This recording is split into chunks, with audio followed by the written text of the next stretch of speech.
आणि कानुरे पत्रात आणि पुंडलिक भक्तात त्याचं कोणी आसन तेच नाव पुसन ज्याला नाही कोणी ते पल्लवनी. मित्रांनो, नांदेडमध्ये आज आले होते काही कामानिमित्त आणि नांदेडमध्ये आल्यावर कळालं की इथे कालेश्वर मंदिर विष्णुपुरीतलं अतिशय प्रसिद्ध असं इथलं देवस्थान आहे.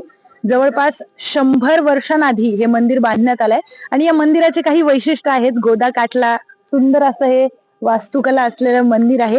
काळेश्वर भगवान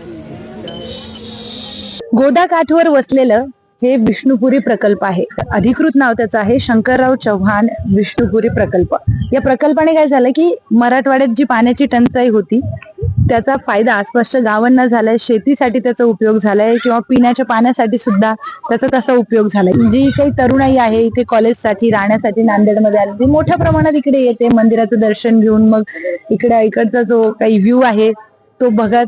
त्यामुळे पर्यटन देखील एकंदरीत या शहराचं यामुळे वाढलेलं आहे. त्यामुळे मला पण खूप भारी वाटलं इथे येऊन. अतिशय शांत अशी जागा आहे. नांदेडला कधी येणं झालं तुमचं तर या मंदिराला आणि इकडचा हा जो काही प्रकल्प आहे तो बघायला तुम्ही नक्की या.